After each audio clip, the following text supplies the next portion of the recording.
Morrow of the Golden Age, Chapter 8. The vital river port at Exiles had risen from humble beginnings to be an extensive town with many wealthy citizens. This was because it was the principal stopping place between the twin capitals of Tanais and Coriscos, and was an easier place for colonists to settle than the latter. As such, by the year I shall now cover, 187, it had a large Greek population, while nomads and other allied peoples tended to go on to the Coriscos cosmopolis. In this year and at this place there was a battle, brought about by the disturbing of the steppe perpetrated by King Spartacus far to the east. The Alani were in command of those lands, and they were able to compel a client branch of their people, known as the Bedini, to send their warriors deep into the empire. Naturally, the rivers, and any guides they might have hired, brought them quickly to Exiles, easy to access and brimming with new wealth. 2,000 mounted archers arrived at the river during the night. The Greeks in the town believed they had some time to prepare, since the river shielded them, and they were busy with a scheme that I shall detail shortly. Their full leisure to prepare was stolen away, for the Bedini drove their horses into the river before dawn, and found it not so deep that it couldn't be crossed on horseback, although they were not able to bring more supplies with them, most crucially arrows. In total, less than 1 day passed between the first sighting of the enemy and them arriving so close as to see their faces, which goes to show that while time moves slowly on the steppe, its changes in course come quicker than in built-up regions. This superb move on the part of the nomads must have drawn the attention of EUSPQR, for the Bedini were not the only ones who came to Exiles at this time. A flotilla of simple boats had drifted from the north, and came ashore at the docks on the same day the Bedini had approached. It was a gang of the pale Morrow, making an extraordinarily rare visit to the town, bearing a cargo of lumber and goat pelts. This gift had been formulated in the deep woods weeks prior, for the eyes of the Lithosis tribes perceived all hooves which parted the primordial grass seas, and it seemed that in lieu of advanced warning of the attack, they resolved instead to see that a battle was fought in which they would be made creditors to the Greeks. Or that is how the Greeks saw it at the time. It is possible they were simply so strange that they did not think a quick warning was a correct or appropriate reaction. It was, I believe, their enactment of the paragon image of EUSPQR, the father with no mind for anything but his children, who would bear the misfortune of another without question as if it was entirely his responsibility, that caused them to behave in this stoic manner. The lumber and boats they had brought were taken to barricade as many ways into the town as possible, along with wagons, furniture, and some carved stakes. This process, as mentioned, was not hurried, for the speed of the Bedini was not accounted for. Thus, clear routes into the town remained when the horsemen came, and to treat this, men-at-arms were gathered. Those who were equipped with the Thyrios shields went to the front to face down the enemy, and at once arrows began to test them. The Bedini attacked in 2 groups, bringing their horses down the largest open roads and halting to shoot their arrows at those gathering to stop them at narrow points. Now EUSPQR acted again through his Morrow, and the 20 forest folk brought to the soldiers vests of skin and furs made from the aurochs of the north, whose pelts were especially thick. No one has ever seen these creatures, and it is said they were allies the Morrow found in their ventures to the hidden portion of the outer sea.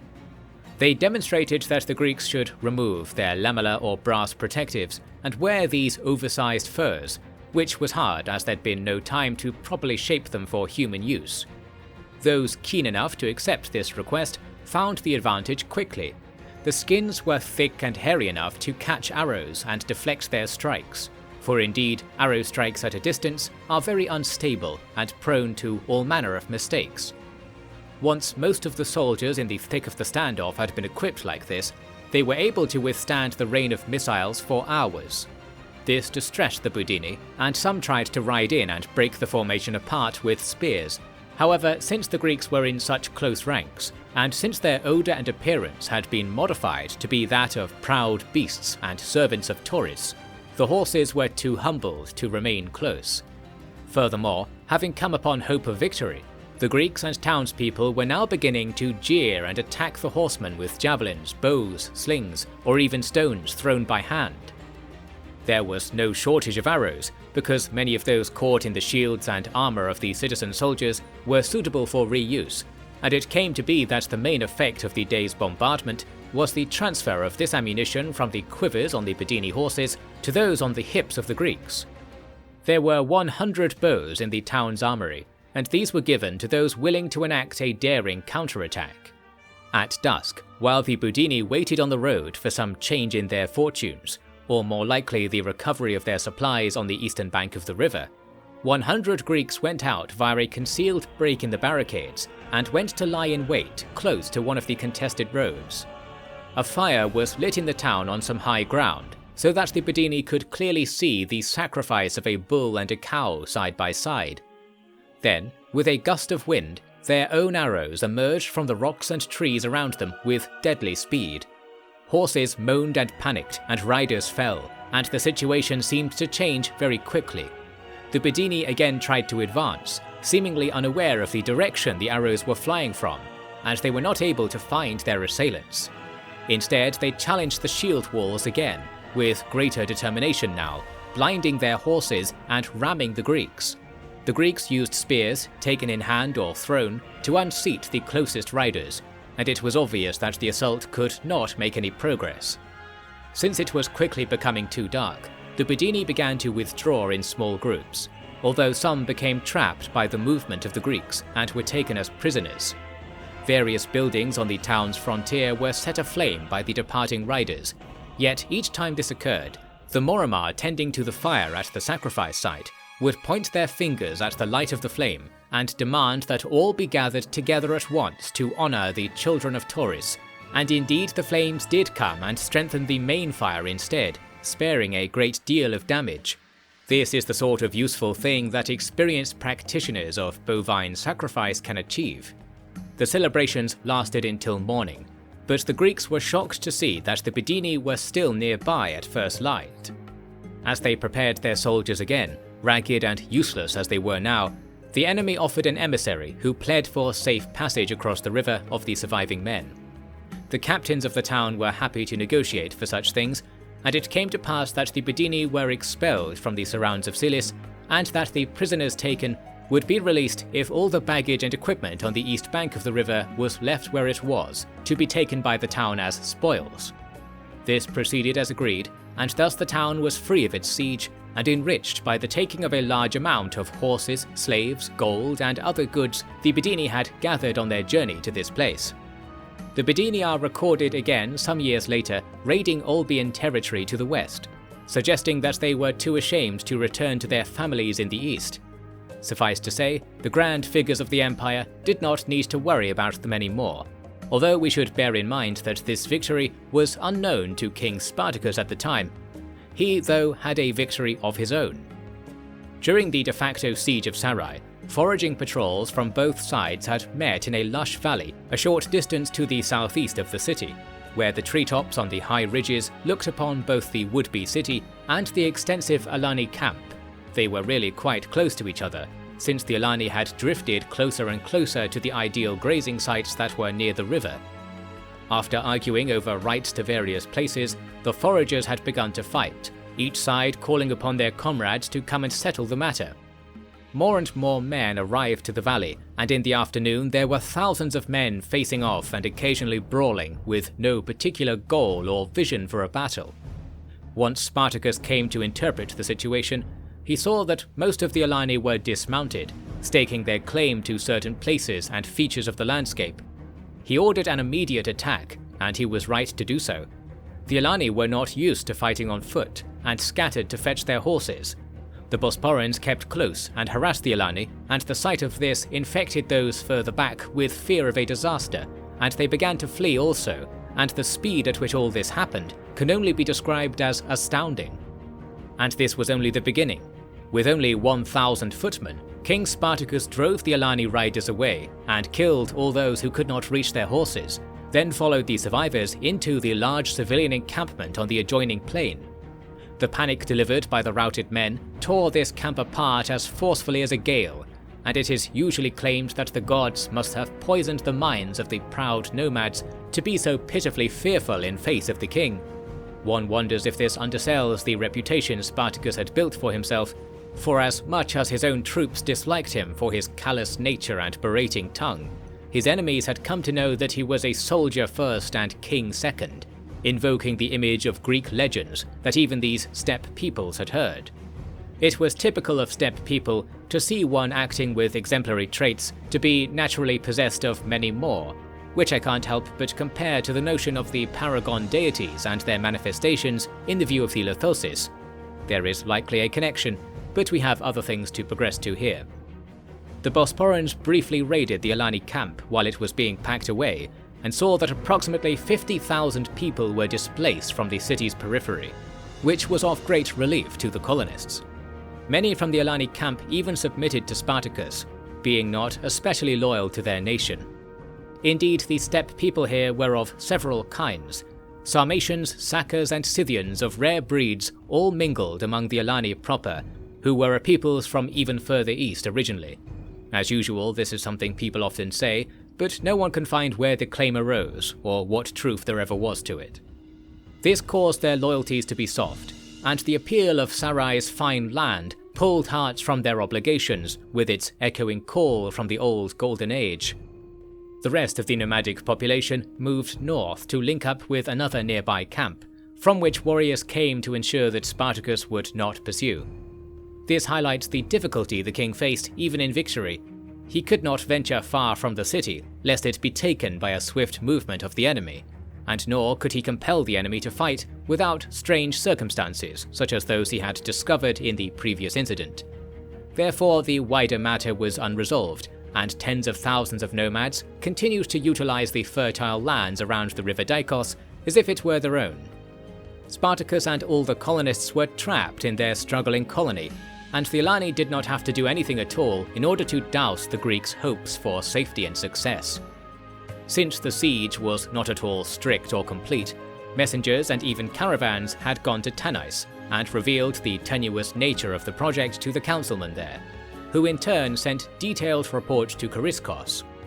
From there, the decision was made that Prince Parysades be informed of these developments, in case he wished to quit his quest and attend to the matter, which is what the nobles of both Chariskos and Tanais wanted, the former to exert control over the prince, the latter to build upon their safety and keep the war at a distance. This was not easy, for the prince's location had been veiled in secrecy to prepare for a campaign for the year 185, or that is what was said. The veil was cast, it could be said, over a straw man, for the new expedition had already left in the autumn of 186, bringing the Lithosis caravans from Duna on a southward course through the forests after learning of a place that the Free Halisi were using to muster a fresh army. This place was called Oyam, a city of unusual size for the barbarians of Europe, owing its success to the excellent farmland created on wet ground cleared shortly after the region was created from the bloodshed of the Golden Age collapse. King Wulfia had happily broken his treaty with Parysades to begin mustering an army here, surely hoping to recapture Palteskia, and likely unaware of how the Greeks there had established quarries using bodies of skilled colonists, thus prompting walls and towers to be cheaply erected in their defense. It was to that site of constant activity and construction that messengers came in search of the prince, and either no one knew that he had left for the wilderness already, or no one was willing to admit they knew. It was with no knowledge of his empire, then, that the prince took Gwena's itinerant people into the Black Forests, and from what I have read, I find it likely he did not even know that his brother had left Tanais. I bring this up to dissuade you from calling him careless or callous for pursuing his own ends while his dynasty trembled upon the edge of ruin, although there are plenty that do so. These critics may well point out that in his drive to appear surprising to his enemies, Parysades had almost ensured that winter would fall while he was in foreign lands, and correct they would be here. The expedition was slowed by snow, and really did not achieve very much surprise in their approach to Oyam. However, by arriving a year earlier than Wulfia had bargained for, the prince did face an army that had barely begun to muster, so the balance of his strategy may yet be salvaged. The city was spread over a wide plain, and it was found to have been largely abandoned by the time the Bosporans arrived. This was not much of a boon, for it was unwalled, sparsely built up, and all things of value had been carried away to the place where the people of the city had chosen to make a stand. This place was in the southwest quarter, and was a superb and well-kept citadel that reminded Paereces of the Acropolis of Athens. Diotrephes notes with some sadness that he had never been to this place, and reports the prince's view with no ability to agree or disagree with it. It used the lay of the rocks to limit the approaches, and those that were possible were steep and easily blocked with gates or soldiers. This technique had been used to fashion 3 layers of defences, finishing at the highest part, where a large hall overlooked the city. From this vantage, Wulfhere prayed to his gods that the victory he dreamt of would come sooner than he hoped, for indeed if he crushed the army that was presenting itself to his finest defences, then a successful conclusion to his campaign the following year would be all but guaranteed. He was right to be confident in the strength of his position, and there are those who will string you along at this point by explaining in detail the clever ways in which every part of this citadel was made with consideration for defence and mutual support, and some will even say that Oryum had a destiny as a city as great as the likes of Athens. I will spare you their fantasies, for the clash to come was not especially concerned with this citadel, as promising a sight as it might have been to those interested in such notions. The truth of war is that by preparing a battlefield to your absolute advantage, all you achieve is driving your foes to fight you under other circumstances where you are weaker, whereas if you'd been more modest in your preparations, they may have been willing to take their chances and been put at a disadvantage because of it. Military strategists will be happy to talk to you about this until you are sure you have fallen asleep, but I hope what I have said here will be enough to impress upon you the reasons why Oryum had not enough command of the fates to defeat the guile of Paereces, nor indeed the magic of Gwenna, and both were at play. When the Bosporans first approached, the city was blanketed in snow, which made the horses uneasy, and reflected light from the sun in such a way that the Lithosis, who were more used to darkness, found the scene unbearable. Additionally, the snow heightened the difficulty of approaching the citadel, and it is easy to understand that Paereces and Gwenna both wished that Boreas change his mind in this case. To effect this change, Gwenna took a band of 20 riders and several wagons on a tour of the farms around the city, fetching 4 good cows.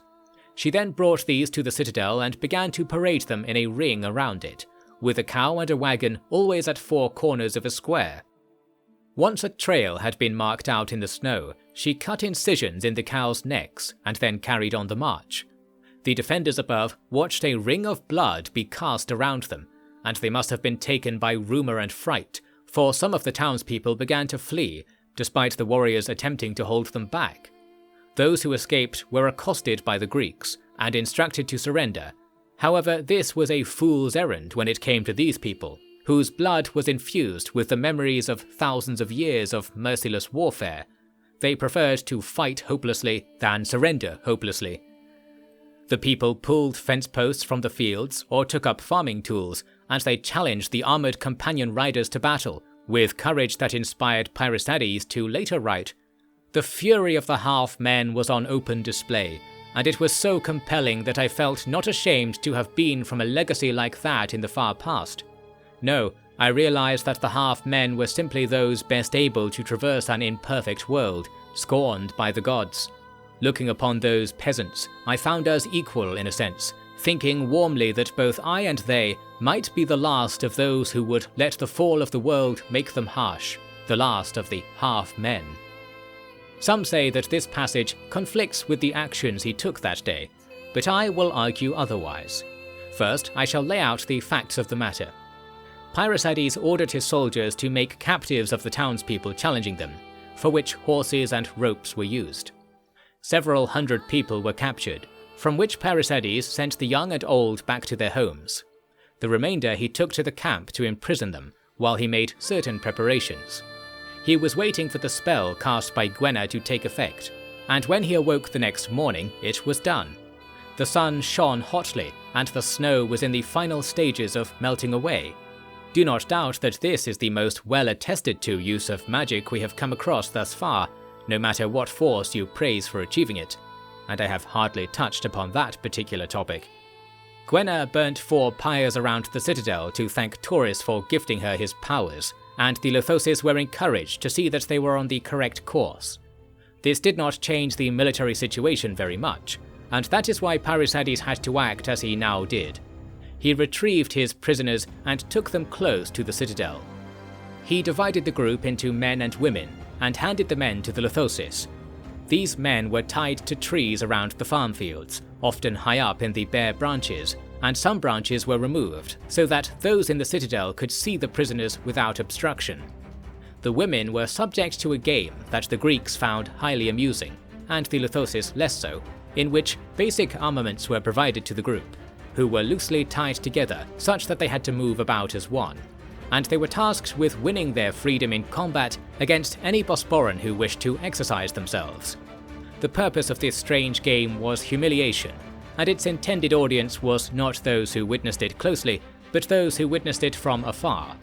Wulfia's Halisi warriors were not able to tolerate the indignity on display, and they came out from the citadel to challenge for battle. The Lithosis stirred from their camp like bees from a hive, and battle was quickly taken. As the Halisi went between the trees to rescue their comrades, they were subject to a storm of arrows and cavalry raids that diminished their numbers beyond hope long before the task of ending the humiliation was done. As for the women, Parysades had them let out to return to the citadel, so that the Halisi would be further divided in their desire to protect this group as they went, and furthermore, so that the gates of the citadel would be left open for a time, in which a few hundred Bosporans were able to force entry and swiftly take control of the hill. Wulfia was brought out in binds, and what might have been a miserable siege had been concluded less than 1 full day after work began. This is what happened, and we can see that it was the unusual punishments Parysades set upon the common folk of Oyam that earned this great success. The argument people like to bring up is that this callous behaviour demonstrates that he was not, as he claimed, of the sense that there was a kinship between he and the peasants he saw. This is not the right way of thinking about things. Instead, consider what the prince was truly seeing as he looked upon those belligerent peoples was their darkness, their fallen nature, and there was his own reflection welcoming him deeper, promising that to let go of one's ethics was to embrace what made the world so dire in that age, and what must then have also the power to unmake it, and bring back a time where the darkness would not reflect a man's soul, but repel it, and be so foreign to it that one could never have a word to identify the other, and this is what they call the Golden Age. Now he did not say so much himself, but I consider my conclusion sound upon analysis of his whole cast of behaviours, and I assure you I have become quite familiar with this man in my extensive research. As ever though, I welcome your disagreements. Oyam was a place from which roads into the European forests could be followed, and it could be said to be a cornerstone of those war-ravaged realms. This meant that Parysades came into contact with a large number of poorly known kingdoms and tribes, who came to investigate and often celebrate the downfall of the city's prior masters. There could be no doubt that the downfall of the new masters was a foremost desire of theirs. Yet for the time being, relations were good, on account of the supply of slaves and raw materials that the Bosporan Empire was accumulating between here and the Deepwood. The expedition was broken up here so that the Lithosis could search the regions they had conquered in detail, and so that Parysades could put to rights an endless host of matters brought about by the attempts to civilize illiterate and warlike subjects. All that is a story detailed elsewhere, so I will bring you immediately to the important point. No further insight on the ways of the Golden Age could be found, but the likely location of this prize was deduced. Of this I shall tell you much more, and also of the brilliant things that the king achieved on the other side of the world.